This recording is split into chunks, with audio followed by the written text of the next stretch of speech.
आपकी अदालत में अब बारी है सन 2011 के सबसे बड़े पब्लिक हीरो की। आपकी अदालत में अब लालू यादव से पूछेंगे 2011 के सबसे बड़े हीरो अन्ना हजारे के बारे में। 2011 का अगर लेखा जोखा लें तो साल के मिडिल में अन्ना हजारे बड़े हीरो बनकर उभरे। जगह जगह नौजवान तिरंगा झंडा लेके वंदे मातरम का नारा लगाते उनके साथ आ गए। लेकिन हम अन्ना जी को कैसे बोले कि हीरो हो गए?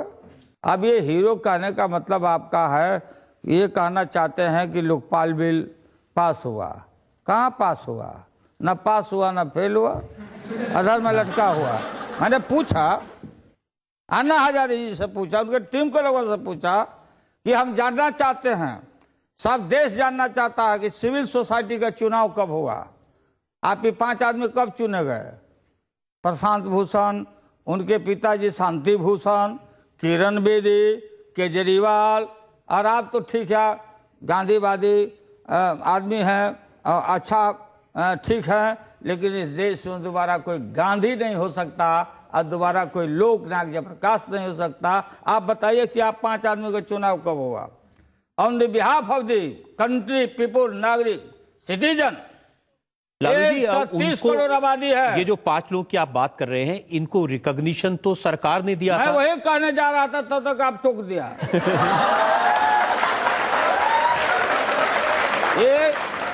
ये सारा काम सरकार ने किया। अन्ना जी का आदर हम करते हैं, गांधीवादी हैं, लेकिन इनको भी कह दिया। आप कह रहे हैं आदर करते हैं, जब वो अनशन कर रहे थे तो आपने उनका बहुत मजाक उड़ाया कि ये कोई मजाक नहीं। एक फिर हमको बदनाम करने के लिए बात, हमने ये कहा कि 73 साल का बुजुर्ग आदमी, अभी ना ठंडा के डर से बंबई चले गए थे वो, तो यहाँ सर्दी है, कारण क्या था वहां जाने का? तो सर्दी है, ठीक है। इसलिए मैंने पार्लियामेंट में कहा कि हम ऑल इंडिया अन्ना स्वास्थ्य बचाओ संघर्ष समिति हम बनाएंगे। अन्ना जी को रखना बहुत जरूरी है, उनका स्वास्थ्य का ख्याल हम लोग को करना। उनका स्वास्थ्य बहुत अच्छा, आपने देखा नहीं था राजघाट पर कितना तेज दौड़े थे वो। वही इसीलिए ना मैं बता रहा हूँ कि उनको ऐसा अमूल धरोहर हम लोग को नहीं मिलेंगे। मान लीजिए कि कल नौजवानों को हम लोग को आमरण अनशन करना है, तो हमने वही पार्लियामेंट में कहा था कि हम लोग को सीखना चाहिए कि 73 साल का वो बुजुर्ग आदमी कैसे इतना लंबा 13 दिन तक आमरण अनशन किए, और हम लोग को कल जरूरत पड़ेगा तो सीखना चाहिए। और उसी अनशन में उठ के टनाटन बोल भी रहे हैं, आवाज भी दे रहे हैं। शक्ति है तो हम लोग को देश के नौजवान भावी पीढ़ी के लोगों को सीखना चाहिए। अब दे दिया कि लालू यादव बोल दिया, मजाक कर दिया। नहीं, उन्होंने कहा कि ये ब्रह्मचर्य की ताकत है, वो शादी नहीं किया इसलिए उनकी ये ताकत है। और उन्होंने ये भी कहा कि जिन लोगों के 10-12 बच्चे हैं वो कैसे बताएंगे इस बात को। ठीक है,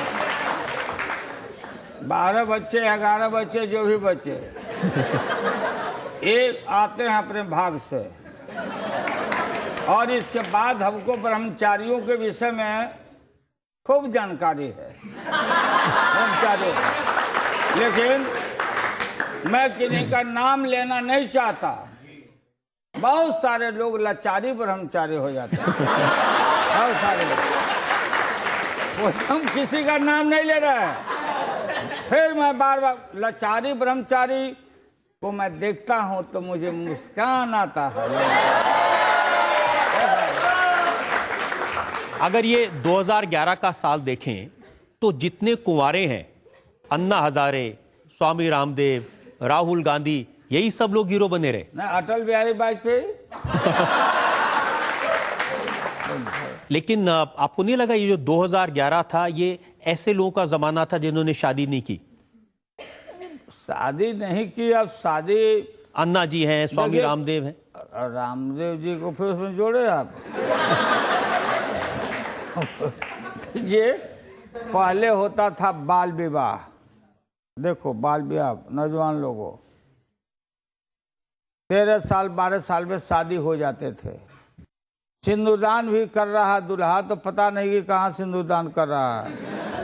कपड़ा पर्दा रहता था कन्या के सामने, गौना होता था पहले।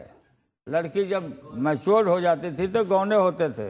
हमारा गौना हुआ है, ये समझो। अब क्या हम लोगों ने देखा भी नहीं था, कोई चेहरा पहले नहीं देखा कि राबड़ी देवी का रूप रंग क्या है। हमारी जो पत्नी है, आप कह रहे हैं कि आपने जब शादी, आपको कुछ पता नहीं था कि कब शादी होगी, किससे शादी होगी? ये कहाँ पता रहता है किसी को?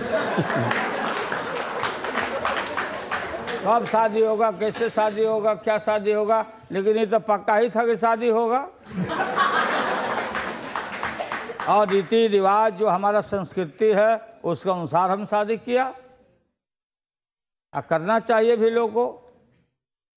अब बाकी आगे हम नहीं बोलेंगे, अब तो बहुत सारा विकृति आ गई है, बहुत विकृति है।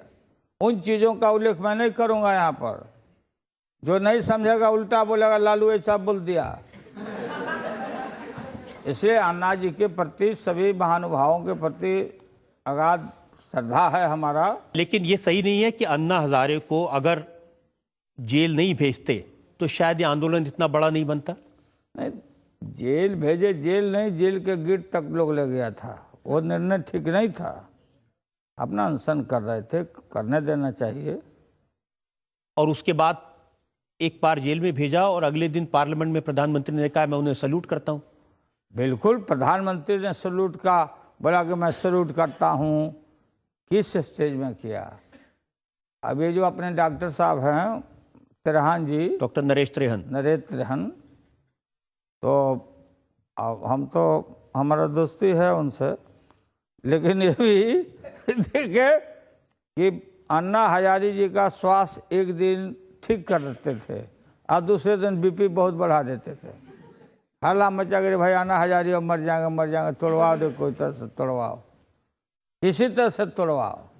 तो हर लोगों ने कहा प्रणाम करते हैं, हे महानुभाव जान छोड़िए, प्राण बचाइए। तो अनशन टूटा, और फिर हर बात में अनशन। अरे भाई, एक अनशन का ताकत है। हम हमेशा इस्तेमाल करते करते लोग फेडअप हो जाएगा भाई, हर बात में अनशन करते रहते। ऐसी बातें कहेंगे, लोकपाल बिल पास नहीं होगा तो अन्ना हजारे फिर से बैठेंगे अनशन पे। अनशन आंदोलन करना हर आदमी का अधिकार है। अनशन से आदमी का, इंसान का स्वास्थ्य भी ठीक रहता है, सफाई रहती है, पेट की सफाई करके लोग जाते हैं बैठे। ऐसे स्वास्थ्य भी बनता है, साइंटिफिक लाभ भी उससे होता है। अब करना चाहिए। अब मैं समझता हूँ कि वो आप समझ गए होंगे कि कहाँ हम बिरनी के खोता में उंगली डाल दिए।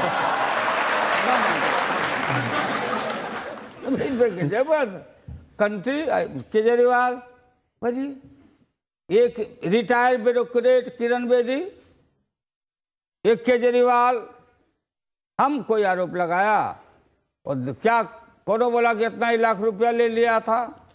किरण बेदी ज्यादा भाड़ा लेके क्या कर दिया, हम नहीं लगाए हैं, कोई आरोप नहीं लगाया। अभी बताओ, रामलीला मैदान में हुआ जो अनशन हो रहा था। देखिए, रामलीला मैदान में 2 घटना, कै बोरा शराब का बोतल मिला वहां। ये किरण बेदी को बोलना पड़ा कि यहां शराब पी के मत आओ।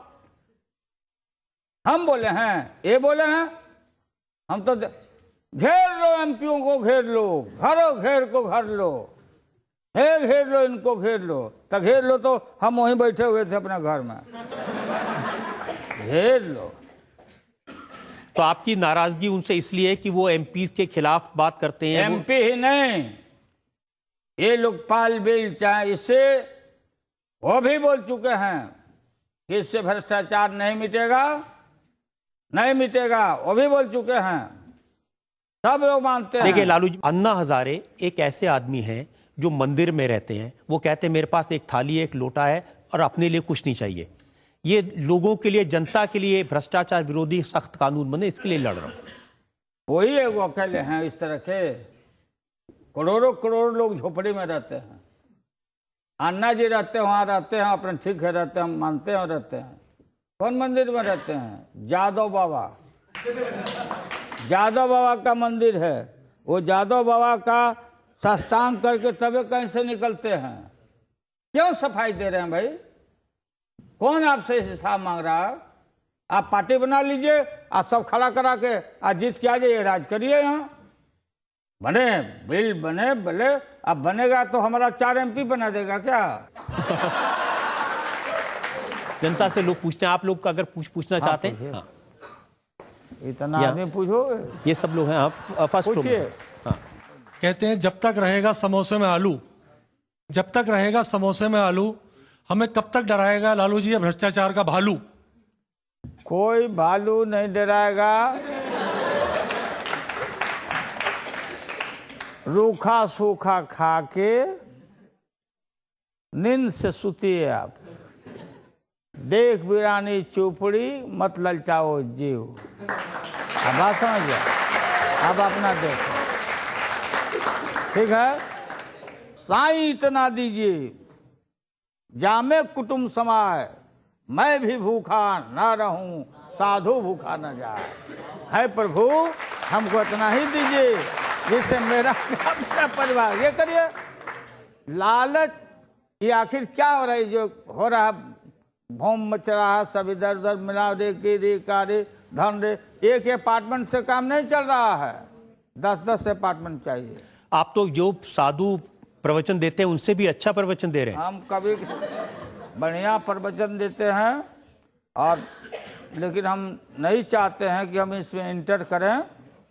साधु वगैरह लोग हैं, बहुत लोग हैं, वो उनका भी स्थान अपना है। वो सब आप कह रहे हैं कि अगर आप उसमें एंटर करेंगे तो उनका बिजनेस, हाँ, थोड़ा असर पड़ेगा।